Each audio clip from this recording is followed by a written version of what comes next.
Soy Laura Hernández y les doy la bienvenida a un programa más de Palabras en Combate dentro del espacio de opinión y análisis de la 4TV.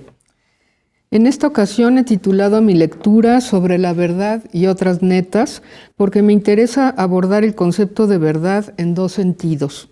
Esto es, como una verdad que refiere a la existencia de un hecho, a la cual llamaré verdad fáctica, y otra que está relacionada con la sinceridad de quien enuncia algo que postula como lo verdadero.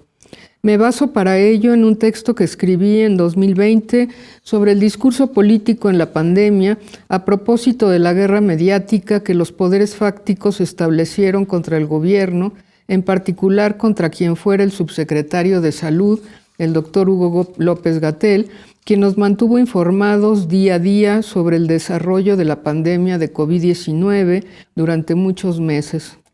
Por esa razón, le dedico este programa como una muestra de gratitud por su infatigable labor en defensa de la verdad y la salud de los mexicanos. Parto de esta distinción entre dos tipos de verdad porque me parece fundamental entender, en primer lugar, que hay una verdad científica que se deriva del pensamiento lógico y de acuerdo con el cual el valor veritativo de lo verdadero sería aquel donde lo que se afirma es un hecho que acontece en el mundo, comprobable con evidencia empírica, que es aquella que se desprende de los sentidos, principalmente el de la vista.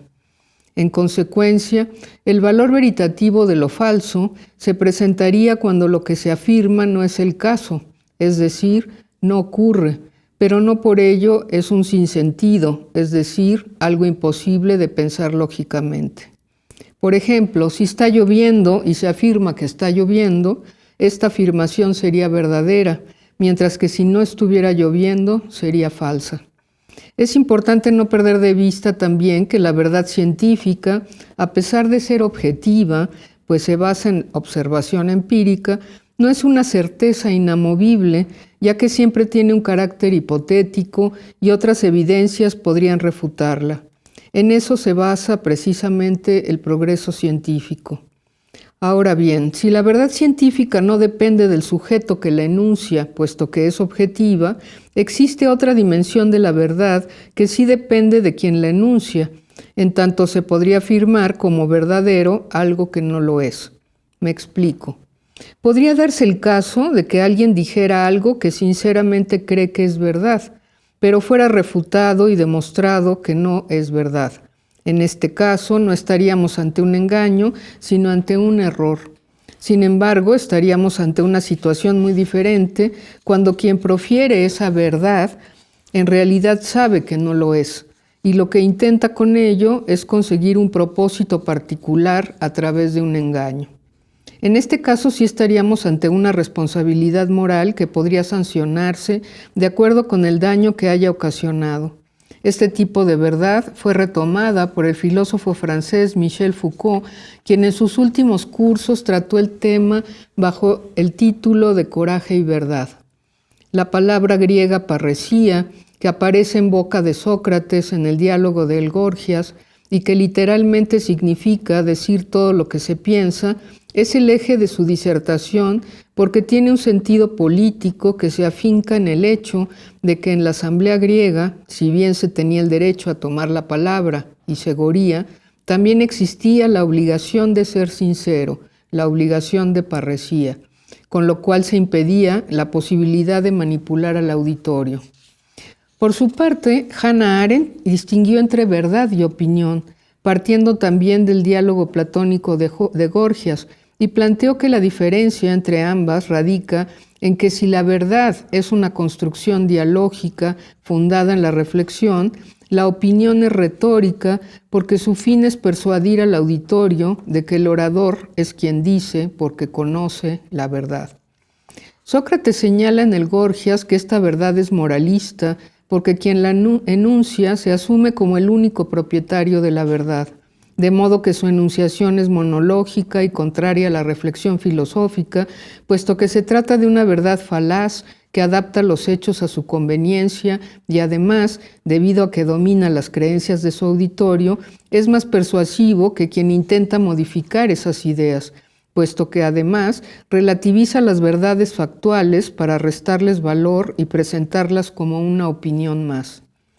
Con relación al periodismo, Arendt señala que la libertad de opinión es una farsa, a menos que se garantice que la información es veraz. La dificultad más importante tendría que ver con el hecho de que la verdad factual no es más evidente que la opinión y por eso el manipulador puede tratar la verdad fáctica como otra opinión.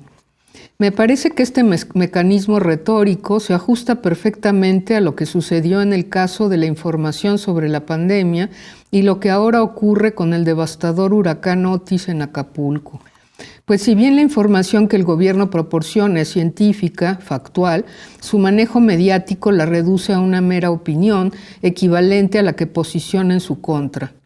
No perdamos de vista que la escena en que discurre este enfrentamiento incluye a un tercero, la ciudadanía, que es a quien se dirigen realmente los medios de comunicación con el propósito de construir una opinión pública sobre la situación que vivimos y la manera en que debemos actuar, que por supuesto favorezca los intereses de particulares que son a los que verdaderamente protege.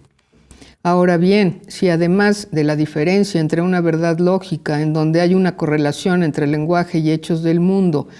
y una ética que compromete al enunciador con una disposición a ser sincero, reitero, a no equivocarse, distinguiré dos tipos de discurso a los que he denominado discurso de la vida y discurso de la muerte,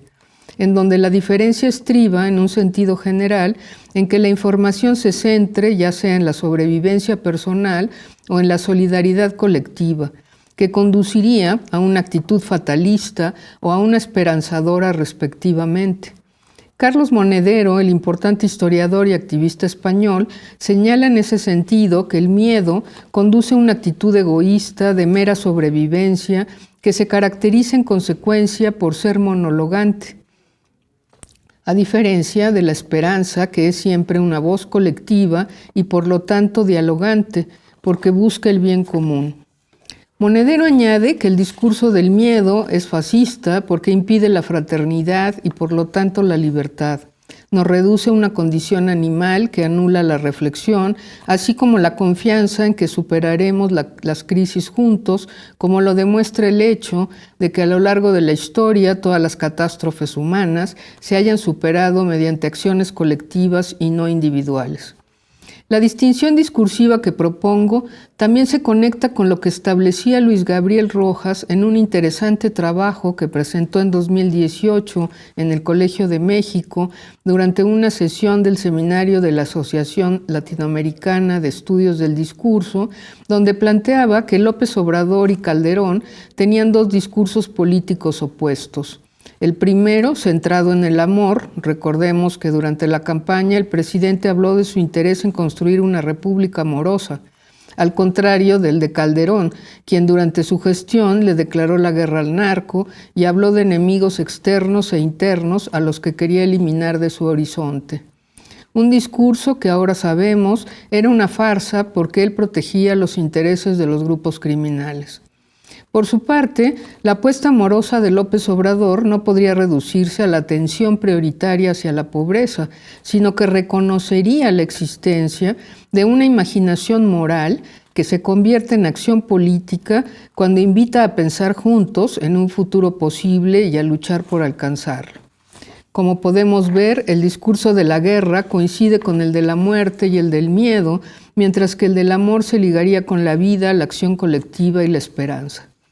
Es así que la escena discursiva podría verse ahora como la creación permanente de noticias falsas para golpear a la 4T que se justifican moralmente en la sospecha, la queja y la acusación, pretendiendo con ello disfrazarse de defensores de los intereses generales y ridiculizando cualquier tarea que emprenda el gobierno. Y a pesar de que la distorsión de la información en los medios suele ser aclarada de inmediato por el gobierno, se le acusa constantemente de no respetar la libertad de expresión cuando se desmiente alguna afirmación en circulación. Como señalaba Hannah Arendt, la libertad de expresión que exigen es un concepto que está vacío de sentido porque se reduce a decir irresponsablemente cualquier cosa sin poder ser objetado, esto es, a dar opiniones donde se agazapan mentiras disfrazadas de un lenguaje que imita al científico para legitimarse como poseedor de la única verdad que postulan como válida, la objetiva, representada por la figura de los denominados expertos que se apoderan de la palabra pública de esta manera. El término polarización, que es el que se usa para referirse a las denuncias que hace el gobierno del golpeteo constante de la oposición con notas falsas, es uno más de esos nuevos significados que se les atribuyen como únicos válidos a las palabras y cuya principal función es la de presentar a la oposición como defensora de la democracia. Una maniobra que es posible porque, como señalaba Klemperer a propósito de la distorsión del lenguaje que llevó a cabo el nazismo, cuando dos personas usan la misma expresión, no necesariamente han de partir de la misma intención. Es por eso necesario no dejar de insistir en que ninguna democracia es real si no se reconoce el derecho a conocer la verdad factual y la obligación de discutirla con honestidad. Esto es así porque un verdadero demócrata, cuando postula una verdad, esta también es neta. Muchas gracias por su atención.